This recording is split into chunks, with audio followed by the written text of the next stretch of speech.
Gente, o desafio da temática, na verdade, está muito na prática, né? Então, é interessante que, independente do enfoque né, de ter automatização ou não ser um enfoque tão forte em automatização, não adianta, as pessoas estão permeando tudo, né?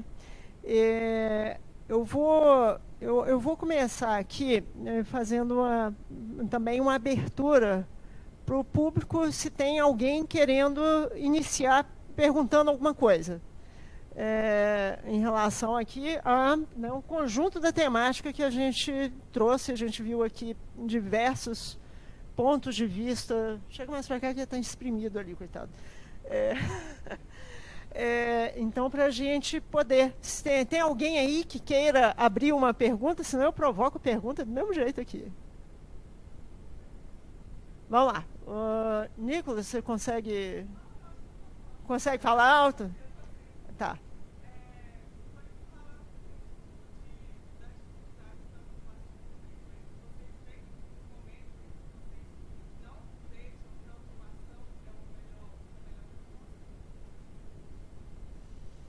Alguém quer começar eu não sou, eu aqui? tenho o microfone na mão, eu falo. Eu sou desses. Senão até a moderadora vai querer responder aqui. Pois é, falou que é processo de automação, a gente quer falar.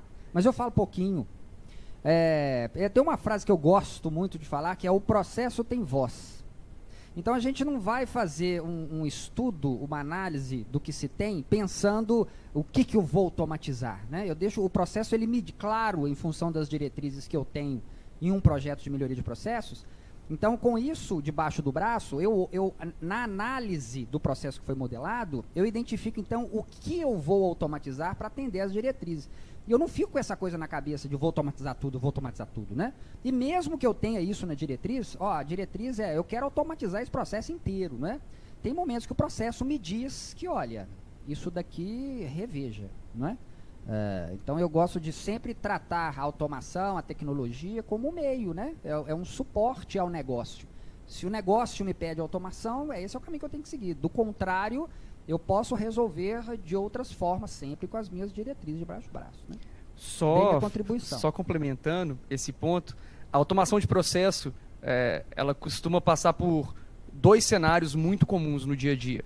Primeiro, uma resistência enorme, né? Tanto vindo da área de negócio, quanto vindo do time de TI, achando que a automação não vai resolver, que não vai dar certo, que esses meninos que desenham caixinha não vai para lugar nenhum e tudo mais.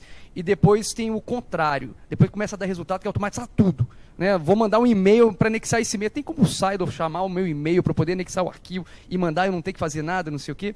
E eu tinha um diretor de TI que era muito engraçado, e eu não vou falar exatamente com as palavras dele, tá, em respeito a todo mundo, mas ele falava que automatizar um processo ruim é fazer caquinha na velocidade da luz.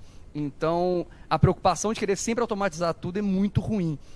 E como eu comentei no nosso escritório de processos, a última opção que eu dou é automação, porque isso vai desprender esforço de todas as áreas. Às vezes a gente simplesmente precisa organizar um pedaço daquele time, daquela área, para depois pensar em automação.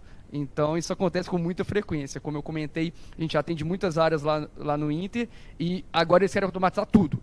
O Inter Café, acabou o café, tem como pedir direto com o fornecedor. Cara, calma, vai dar tudo certo. Eu nem preciso falar mais, ele já falou o que eu ia falar. Eu acho que a automação, ela é vital, ela precisa acontecer em 100% dos processos, mas depois de serem devidamente analisados, tubizados, às vezes até transformados. O que eu vejo é a automatização da estupidez. Essa é a minha maior drama, né? Para ela. Eu acho que, infelizmente, né, o viés está em fazer automação primeiro. Esse é um erro, para mim, até uma das negligências que a gente colocou ali na palestra. Fazer automação como primeira iniciativa é um erro. Sempre será um erro. Tem que ser a última parte. E raramente eu vejo alguém de tecnologia falando isso, viu? O normal é a pessoa de tecnologia falar o inverso. Parabéns. Se for vendedor, então. Mas esse é um ponto importante, a gente ter alguns parâmetros. Só complementando aqui, que já está muito bem respondido, mas tem algumas coisas que a gente tem de pensar, porque a tecnologia é muito sedutora. E isso faz com que as pessoas se animem muito na tecnologia, como se fosse resolver todos os problemas, quase uma panaceia. E, na realidade, né, eu também falo isso, né? Se você tem porcaria ali, né, não resolver antes a porcaria de automatizar, vai ter a porcaria muito mais rápida, né? Em algum momento vai dar problema. Então, esse cuidado, então a gente fala, né? A ordem natural das coisas seria estratégia primeiro, processos e aí a tecnologia. Está ligada a estratégia, está ligada a processos, claro. Ela é meio, né? Não é fim. Ela é meio. Software também é meio. Software tem que ser visto como meio, se for olhar. Né? A estratégia seria, né? O propósito é a finalidade. Mas a gente tem que ter essa consciência disso e a gente tem de entender também e até tratar essa pressão, porque vem uma pressão muitas vezes de tudo quanto é lado. Então tem esse ponto. Agora tem outra coisa que é o tipo de modelo de negócio. O tipo de modelo de negócio aqui que o Inter trouxe, ele já pensou ele já, antes de pensar no banco, já estava pensando na automatização de processos. Sei porque eu tinha contato na época lá dentro. Então, esses são pontos que a gente tem de estar muito conscientes e, no final das contas, a gente vai acabar lidando com as pessoas para poder, né, trazer essa conscientização também. Então, aí eu queria até trazer um outro ponto aqui, que aí entra, né, não só a automatização, mas um ponto aqui do ESG. Né? No meio desse caminhar de tecnologia, com essa visão de processos, como é que você visualiza isso também? Qual que é o recado aí que você passa aí para o pessoal em relação... Porque tem uma pressão normal também, né, do ESG, em que não é uma pressão, seria muito mais uma conscientização, que está começando também, existe uma tendência disso. Mas como é que você vê essa interligação tecnologia, pessoas e o próprio ESG nisso? Eu me lembro de uma empresa que eu trabalhei e que, num processo de carbonização, a empresa desenvolveu uma outra modelagem, uma outra forma de fazer carvão, mas que, do mesmo modo que ela reduzia a quantidade de pessoas na operação, na realidade, quem estava nessa parte, né, dessa operação tinha uma atividade de muito melhor qualidade de vida. Então, você tem um aspecto aí interessante, é que às vezes essa automação vai reduzir pessoas. Mas, por outro lado, ela também gera uma oportunidade de quem fica e quem se adapta tem uma atividade muito mais, não vamos dizer nobre, mas uma atividade mais saudável para aquelas pessoas. Então, acho que tem um contraponto em relação a isso, que é uma geração de valor das atividades de quem está fazendo. Eu vejo isso acontecer muito no campo, né? Então, também do mesmo modo que acontece com a carbonização que eu me referi, a qualidade de empregos que a gente vai encontrando no agronegócio, isso vai dando muito mais qualidade de vida para essas pessoas. E eu queria aproveitar aqui, peguei a palavra aqui, e queria fazer uma pergunta para você em relação a... Porque eu vinha mencionando nos aspectos de BPM, como reforçar, né, os pontos de ESG e os processos, né, de melhoria de ESG, os aspectos relacionados a pessoas, a meio ambiente e a governança. Como é que o Inter enxerga essa melhoria de processos e o desenvolvimento de temas ESG dentro do Inter, usando a metodologia de BPM? Perfeito. O Inter tem um setor, né, até por estar operando na Bolsa, isso atrai mais investimentos, atrai mais investidores, então é importante a gente ter um setor de ESG e a gente faz mudanças isso com muita frequência. Vou citar um caso recente que foi feito, um dos maiores opressores, a gente tem dois grandes opressores do banco, normalmente. Um é plástico e o outro é agência. Então o Inter já nasceu falando, não vamos ter agência para não ter luz acesa, escritório, construção, reforma, tudo isso que gera muito malefício ao meio ambiente, e emissão de plástico, que é muito maléfico para o meio ambiente também.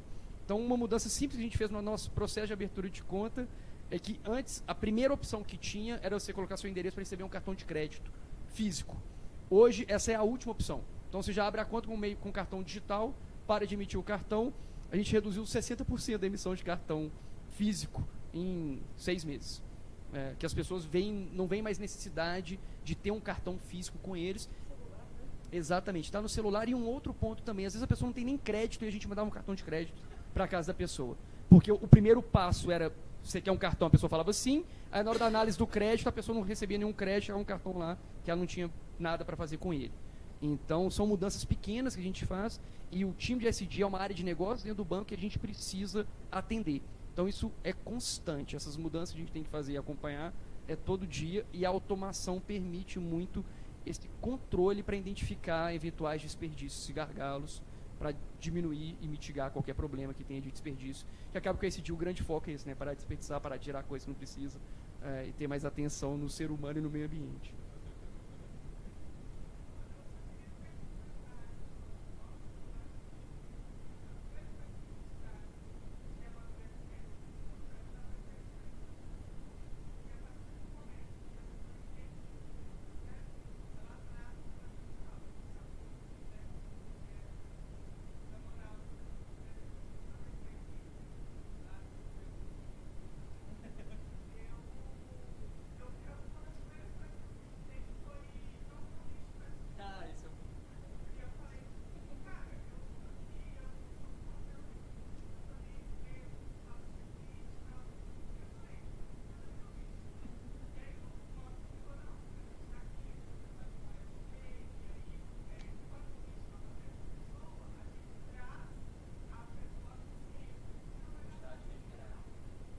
Esse é um caso legal que sai do meio digital e vai para o meio físico, né? Lá no Inter a gente não tem gaveta na nossa mesa.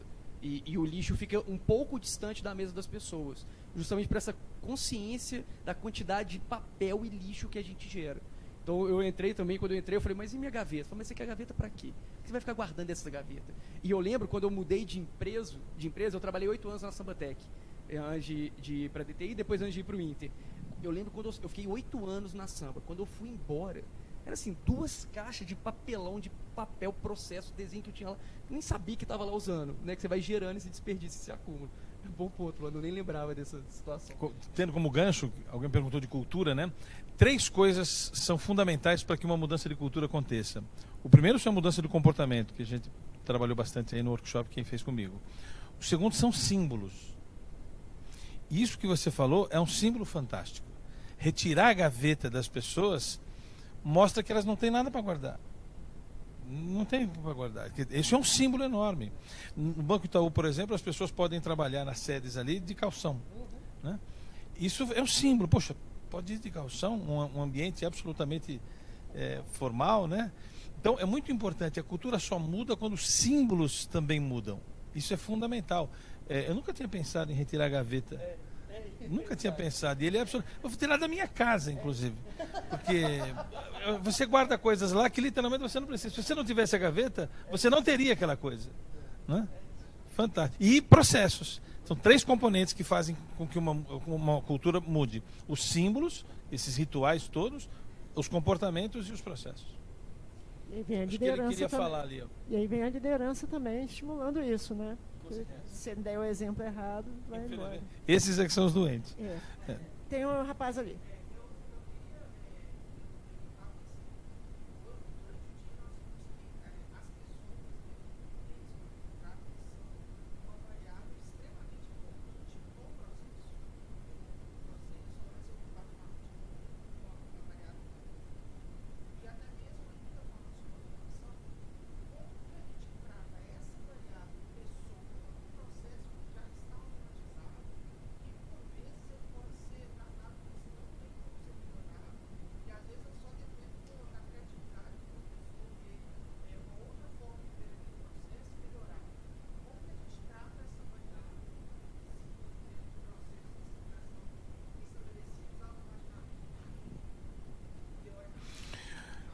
Olha, eu queria responder a sua pergunta contando duas características que as pessoas precisam se acostumar.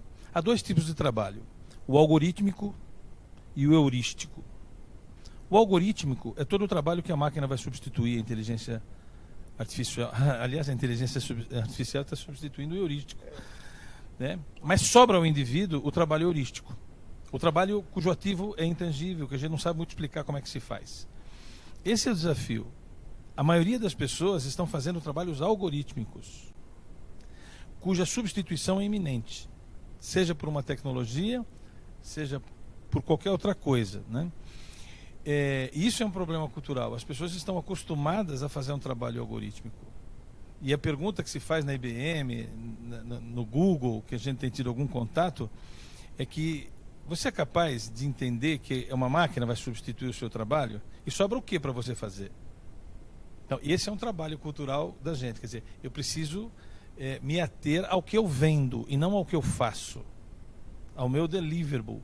Quando eu encontrar isso, eu encontrei uma empresa para mim mesmo.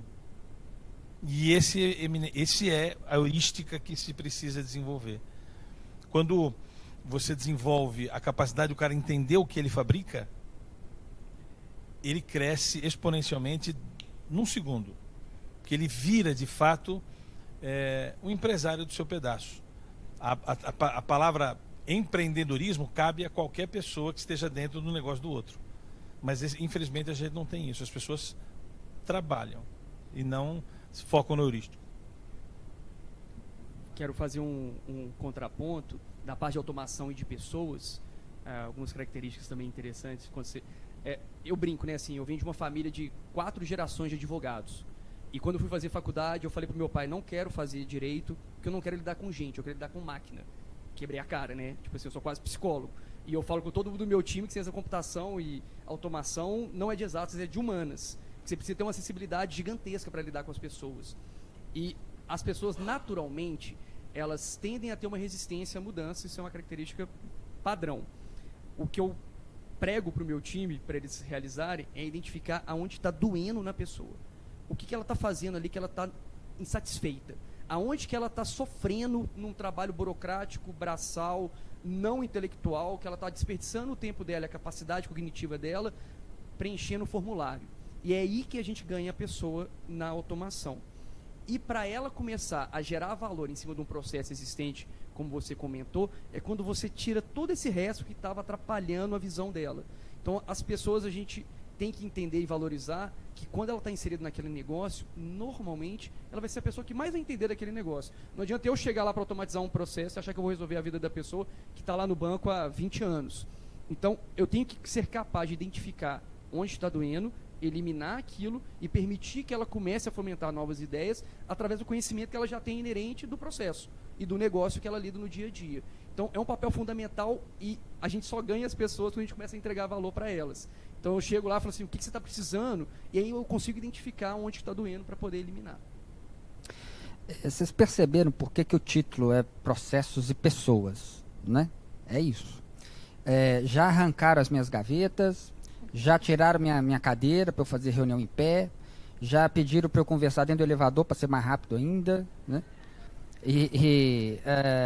Na metodologia 5S, que é maravilhosa, né? Aquilo ali funciona e funciona mesmo, mas desde que aquilo eu coloque aquilo na minha vida. Porque se eu sou 5S só lá no meu trabalho, e quando eu entro no carro, meu porta-luva é um inferno, meu porta-mala parece que tem até casinha de cachorro lá, né? Imagina. Então, se eu não absorvo aquilo para o meu dia a dia, minha prática diária e rotineira, aquilo ali não vai funcionar, né? Então, eu acho maravilhoso não ter gaveta, realmente, porque se tiver eu vou guardar. Eu sou dele, então não tem para eu não guardar, né? E a questão de pessoas, quando você fala, né, dessas variáveis, o que a gente faz para convencer, ou para explicar, ou para justificar, ou para, olha, a vida é assim, né? A vida é difícil. Tem um livro do Cortella que é muito bom, que é Por que Fazemos o que Fazemos, que ele tem um momento que ele fala sobre a diferença que era como as pessoas encaravam o trabalho há um tempo atrás, né, em que eu separava bem, é o meu trabalho, é minha vida pessoal, né? Então eu posso até fazer uma coisa que eu não gosto, que eu odeio, mas eu faço isso para eu ganhar dinheiro, para tirar férias, etc, né?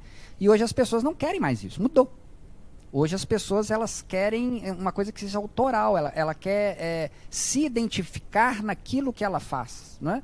Então, essa pessoa de antes, que eu tinha que ficar convencendo, faça isso, faça aquilo, hoje isso não acho que vai, não acho que não vai funcionar, não vai funcionar, né? Então, eu acho que o RH, ou gestão de pessoas, ele deveria ter um papel importantíssimo em ajudar, inclusive, as pessoas a identificar o seu próprio perfil, para ela se encontrar, para identificar o que ela realmente gosta de entregar, né? o que a faz se identificar como eu, né? E que é uma coisa muito complexa, não é simples. Infelizmente, não se tem respostas fáceis assim. Temos que usar, o Pavani, a gente estava conversando no almoço, né? Metodologias. É isso. Então a gente tem que ter boas metodologias para nós podermos aplicar nas situações adequadas, né? Para a gente poder entregar o que a gente está querendo entregar. Mas esse tema, pessoas e pessoas, a gente pode fazer todo o BPMD com o mesmo tema, que a gente vai ter assunto aqui o resto da vida, né? A gente conhece pouco as pessoas, acha que pessoas são um assunto trivial, né? O banheiro ruim, o banheiro mal cuidado, as pessoas colocaram como campanha: cuide do banheiro da empresa como se cuidaria do banheiro da sua casa. A coisa piorou. Porque ninguém pesquisou como é que é o banheiro da casa do cara. Você percebe como a gente racionaliza de maneira superficial a coisa? Cuide do banheiro, a coisa piorou. Só pegar um ponto rápido aqui. Acho que você tocou no núcleo que é fantástico. Você pode ter toda a tecnologia, você pode ter um processo fantástico. Se você não tiver as boas pessoas, não vai funcionar. E aí, o Dacio também levantou um ponto que é interessante, coloque as pessoas para fazerem aquilo que elas têm de melhor da sua característica. Na medida em que a pessoa está fazendo um processo, está executando alguma coisa, que aquilo ela sofre para fazer, ela não vai fazer por muito tempo, ela não vai fazer com qualidade. Então são duas coisas: escolher as pessoas certas e dar as tarefas adequadas para aquelas pessoas.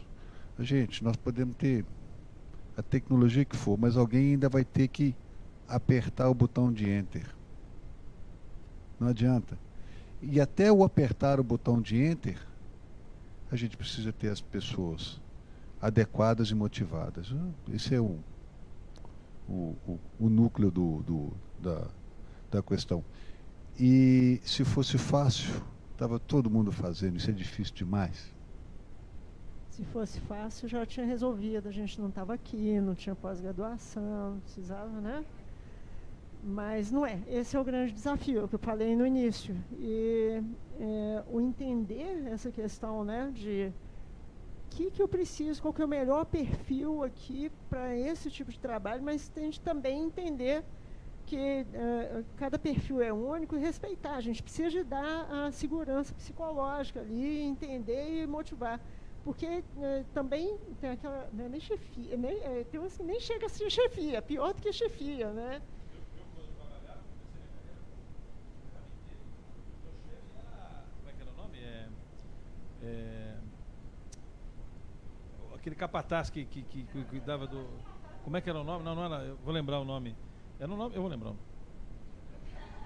Então, assim... Feitor. Capataz era mais legal, pô.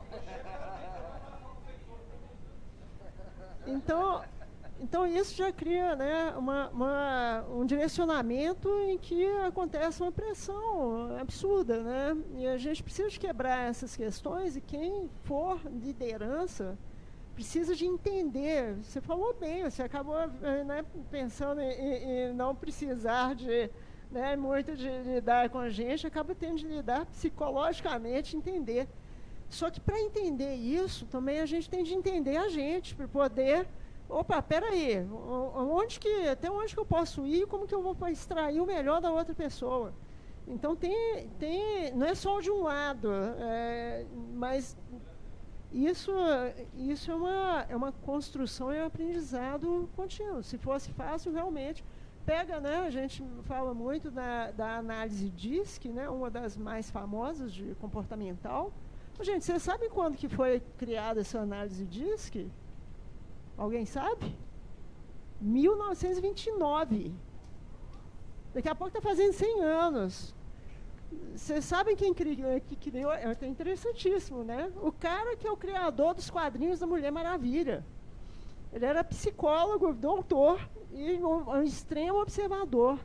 E está aí, então, o extremo observador, que até hoje é uma ferramenta, uma das ferramentas que são úteis.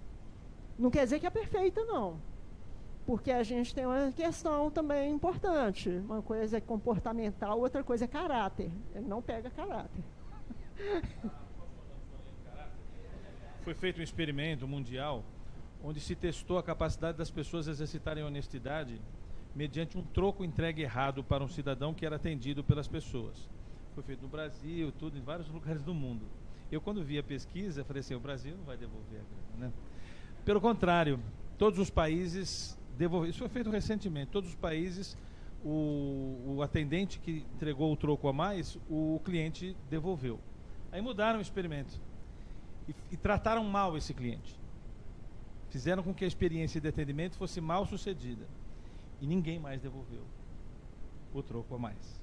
Ou seja, até a honestidade tem um preço a ser cumprido. Eu sou honesto se você for legal comigo. Se você não for legal comigo, eu não devolvo o dinheiro. A gente aprendeu que caráter é uma questão que a gente sabe olhar no outro, mas não sabe olhar na gente. Né? É provável que nós tenhamos uma deformação de caráter que a gente sequer conhece. Né? Porque a gente não testa ele toda hora. Né? Se a gente começar a testar o nosso caráter, nós vamos encontrar, porque de perto todo mundo é meio esquizofrênico. A gente não olha para o espelho com a profundidade que a gente queria, né? Quando a gente olha para o espelho, a gente vê a nossa cara, mas não vê a nossa nuca. A nuca talvez nunca nós consigamos enxergar, só os outros enxergam. Há uma lei chamada, que a gente chama de lei do gancho. A gente tende a odiar alguém muito parecido com nós. É que a gente enxerga no outro uma imperfeição que a gente não enxerga na gente. Projeção. Projeção. Isso é explicado, inclusive, pelos neurônios de espelho e tal. Tem várias explicações neurológicas sobre isso. Mas se você tem uma pessoa que você não gosta, que você não vai com a cara, cuidado. É provável que você, aos olhos dos outros, é igualzinho ela. E não está querendo aceitar isso de jeito nenhum. Então, tem muita coisa para aprender. Tem uma pergunta ali da menina que ele confundiu que era do Inter. Você e tem mais alguém aqui, o Nicolas também. Então, faça a pergunta, por favor.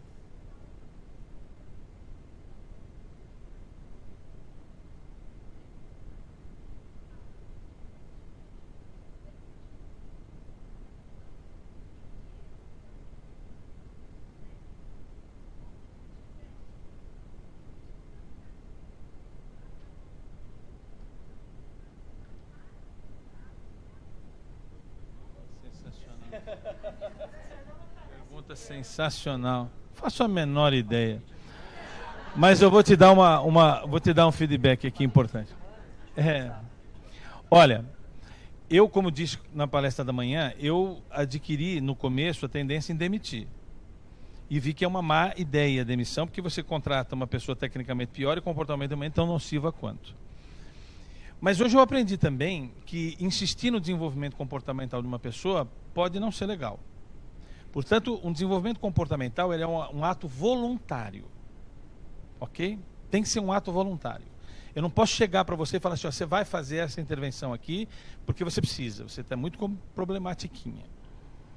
Eu não posso fazer isso. A pessoa é que tem que atender esse chamado interno. Então, para mim, o limite entre investir na pessoa e demiti-la é esse. Se eu dou a oportunidade dela se desenvolver e ela nega isso, eu ofereço novamente, ela nega de novo, aí não tem alternativa, nós temos que descontinuar. Mas a descontinuidade ela tem que ser a última opção e não a primeira, como eu fazia no começo. Tem que ter dado uma chance, mas muitas pessoas não aproveitam essa chance porque interpretam que o mundo está errado. E não ela, não consegue olhar no espelho. Mas para mim, o limiar que me faz hoje útil para desistir dessa pessoa, eu costumo dizer assim, ó, eu não vou desistir de você, hein? Eu não vou desistir de você. Agora, quando essa pessoa desiste dela, eu não vou continuar nessa insistência, entendeu? Só complementando 2 pontos nessa linha, desculpa, seu nome é? Hudson. Que ele falou, né, de encontrar o melhor da pessoa. Então, o papel do líder, na minha visão, é identificar o melhor daquela pessoa e talvez não seja naquela área, talvez não seja naquele setor. Então, às vezes, você fica prendendo muita pessoa naquele momento também, e às vezes, se você manda uma pessoa embora, ela pode ter oportunidade de se encontrar. Não estou falando que nunca a demissão é nobre, tá? Você sempre está pensando, está sendo egoísta, pensando na empresa e no seu time, e não tanto assim na pessoa. Mas tem esse viés positivo, de certa forma, que a pessoa pode se encontrar quando ela sai daquela situação onde ela estava presa por comodidade, por zona de conforto, por qualquer coisa. E uma característica que eu tento trazer muito para o meu time, que a liderança que eu prezo, você também tem que saber adotar o limite do que você aceita. Então, às vezes, você é muito libertinoso, deixa seu time fazer tudo, fazer o que quiser e tudo mais, também não é bom para o time. Você tem que entender qual recado você vai estar passando para o restante da equipe. Então, se tem uma pessoa que não performa tão bem, seu time está super mandando bem, aí tem uma pessoa que não performa tão bem, toda hora você está do lado dela, tentando resolver o problema, não resolve, a pessoa não resolve, não sei o quê, o time começa a interpretar que você aceita esse comportamento.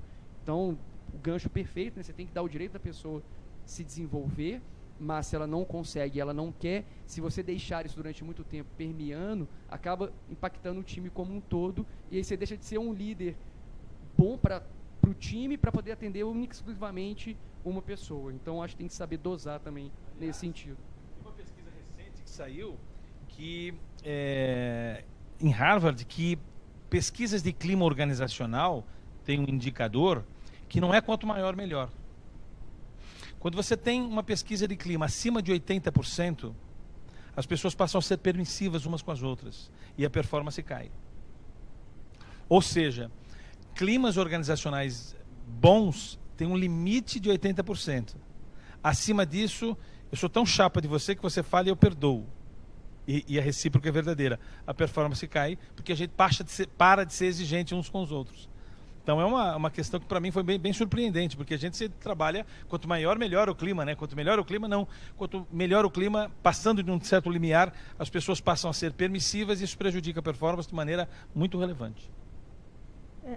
Só complementando aqui, né, um lembrete que é bom, né, que, voltando só um ponto, mas esse negócio do clima é interessantíssimo. Existem vários elementos que tem de observar nessas questões comportamentais. Tem um negócio que é fato, que o Pavani deixou claro aqui. Se a pessoa não quiser mudar, ninguém vai mudar, só a própria pessoa vai poder querer se mudar. Então, isso parte de uma decisão pessoal também, de entendimento, posicionamento, uma série de coisas. E tem gente que sabe que tem de mudar e não muda. E também ninguém vai fazer isso pelo outro. Então, né, porque existe uma diferença entre ter a consciência daquilo e realmente querer fazer a mudança. Não tem como. Agora, conhecimento é mais rápido de conseguir gerar, né, ou fazer a pessoa adquirir um conhecimento do que fazer essa pessoa mudar. E mesmo assim, o aprendizado a pessoa só aprende também se quiser. Ainda tem essas questões. Agora, numa questão de liderança, de equipe, né, comportamental também, a gente também, o líder também ele tem de observar se o formato da liderança dele está ali adequado para aquele perfil daquelas pessoas ou daquela pessoa. Às vezes a forma de falar diferencia. Então, tem essa observação, auto-observação, observação ali, mas sabendo desses limites. E esse limiar também tem que ter um limite, porque a permissividade é uma das coisas mais perigosas que a gente pode ter dentro de uma empresa. E, por outro lado, a gente precisa de trazer, sim, a tal da segurança psicológica, que se traduz em as pessoas poderem se manifestar, discordar, falar, sem ter medo, sem ter a repressão. Então, essa base é uma base de maturidade que as empresas têm de ter também. Porque, né, uma cultura repressora ali pode prejudicar muita gente. Você sabe, Ana, quando a gente convive, muitas pessoas têm a cultura repressora que vem de casa. E mesmo que ela esteja num ambiente não repressor, ela se considera repressiva. Não há mais. É o elefante que foi quando Ficou criança podendo, amarrado numa né? cadeirinha, ele cresce, a cadeirinha não deveria ter o domínio que tem a ele e tem. Não sei se vocês já viram uma imagem que aparece na internet, uma moça pega um cavalo, simula que está colocando a rédea nele, não está colocando nada e puxa, o cavalo vai junto. Muitas pessoas são assim. O ambiente não é mais nocivo, não é mais tóxico e ela se comporta como fosse. Porque ela tem uma herança, uma lembrança muscular que faz com que ela reaja daquela forma, mesmo não existindo essa repressão mais. Quer dizer, a gente não entende, poxa, o ambiente é todo tão livre que as pessoas não se soltam, porque nunca se soltaram.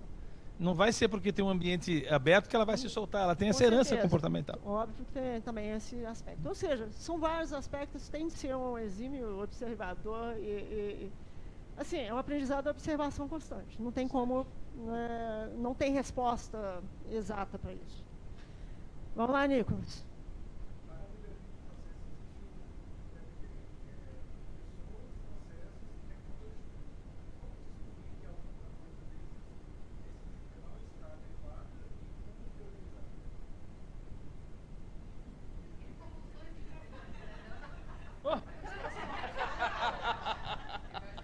Como descobrir qual é o problema? Olha, sua pergunta nunca me foi feita, mas eu acho o seguinte.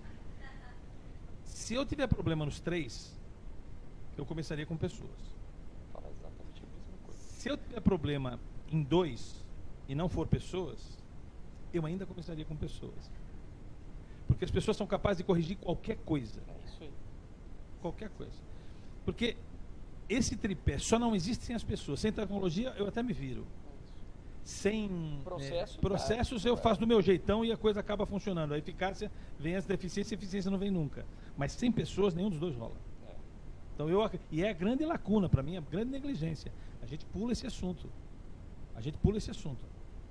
Quem tem de RH aqui? Ele não vem nesse evento. Por quê? Porque ele não acha que o assunto é dele. Não, é verdade, eu dou aula para pós-graduação em RH. Quando a gente fala em cultura, sabe o que o cara de RH fala para mim? Para mim é a área da companhia menos dotada de conceitos para mudar a organização. É a pior área. E vou dizer mais. E a gente fala de cultura, ela fala assim, isso não é meu assunto. Eu falei, morra logo, seja atropelado quando sai daqui. Ela acha que o assunto dela é férias, 13º, recrutamento, seleção, treinamento e não cultura. Né? Infelizmente.